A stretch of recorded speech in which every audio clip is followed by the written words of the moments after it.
नमस्कार, मैं नीलेश डामसे, सहायक प्राध्यापक स्नातक एवं स्नातकोत्तर हिंदी विभाग, मालती वसंतदादा पाटिल कन्या महाविद्यालय से आप सभी का आज के इस वीडियो व्याख्यान में हार्दिक स्वागत करता हूं।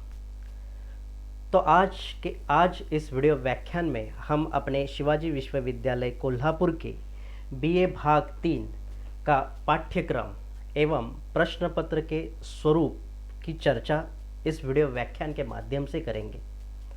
सत्र क्रमांक 5, प्रश्न पत्र क्रमांक 10, जिसका शीर्षक है प्रयोजनमूलक हिंदी।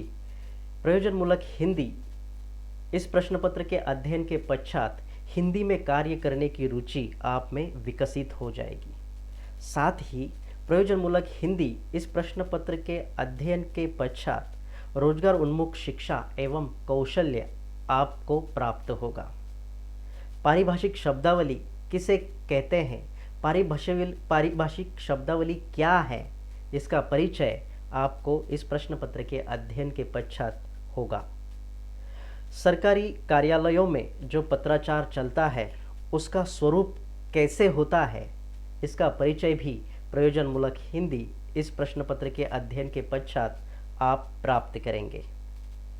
आज का युग मीडिया का युग है ऐसा कहा जाता है, और ऐसे में जनसंचार माध्यम और इलेक्ट्रॉनिक माध्यम क्या है, कैसे हैं, उनका स्वरूप क्या है, इससे भी परिचय आपको इस प्रश्न पत्र के अध्ययन के पश्चात प्राप्त होगा।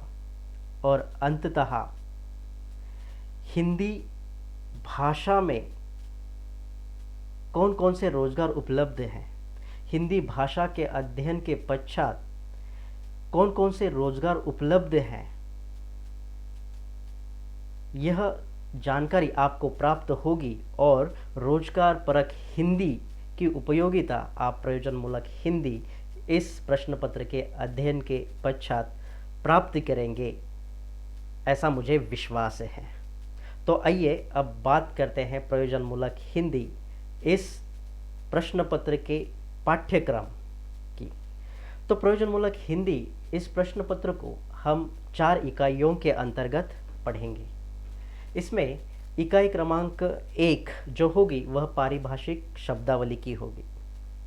पारिभाषिक शब्दावली में ऐसे शब्द हैं जो दैनंदिन व्यवहार में प्रयुक्त होते हैं। तो ऐसे ही दैनंदिन व्यवहार में प्रयुक्त अंग्रेजी शब्दों के पर्यायी हिंदी शब्दों के रूपों को हम पारिभाषिक शब्दावली के अंतर्गत देखेंगे, पढ़ेंगे। इकाई 2 यह सरकारी कार्यालयीन पत्राचार पर आधारित होगी।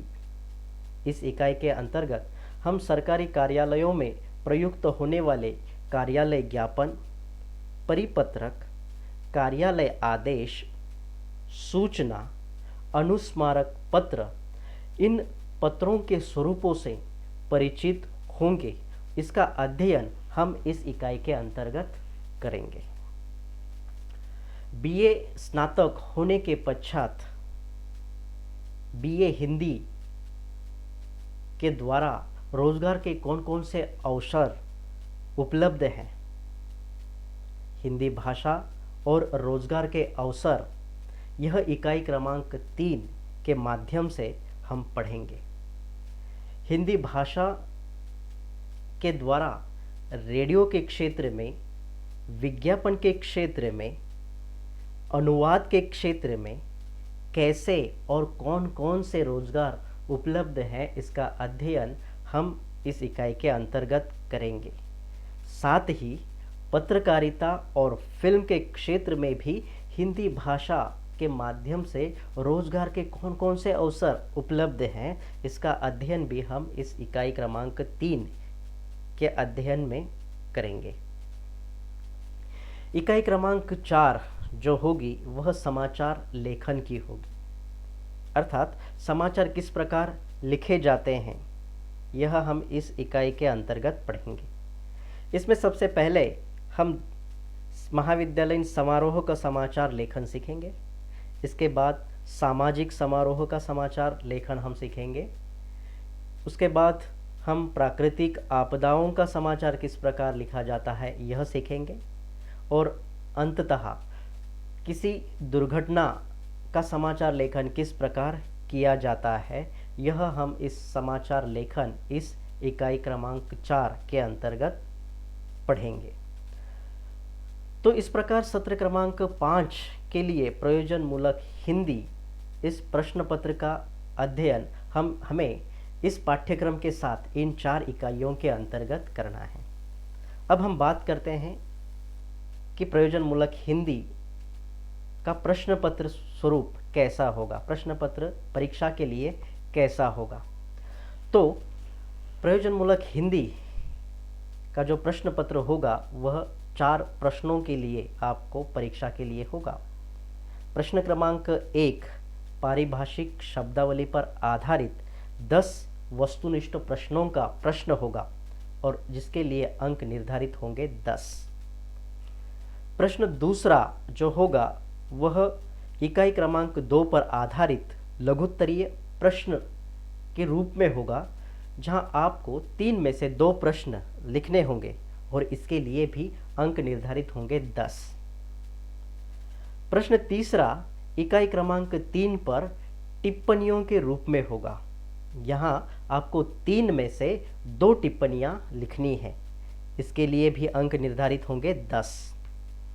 अंतिम प्रश्न इकाई क्रमांक 4 समाचार लेखन पर आधारित होगा, किंतु यहाँ आपको एक अंतर्गत विकल्प भी रहेगा, इसके लिए भी अंक निर्धारित होंगे 10।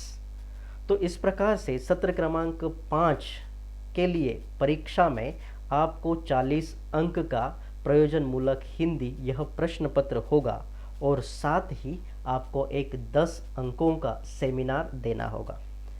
तो सत्र क्रमांक 5 के लिए आपको प्रयोजन मूलक हिंदी इस प्रश्न पत्र का कुल मिलाकर एक 50 अंकों के लिए अध्ययन करना है।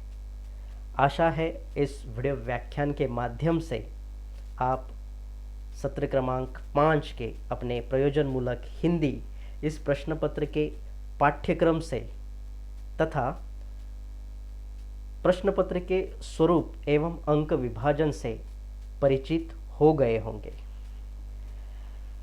धन्यवाद। आप मेरे YouTube चैनल नीलेश डामसे को ज़रूर लाइक कीजिए और सब्सक्राइब कीजिए ताकि आने वाले अगले वीडियो व्याख्यान की आपको सूचना मिले। तो ज़रूर मेरे वीडियो चैनल नीलेश डामसे को लाइक और सब्सक्राइब कीजिए। धन्यवाद।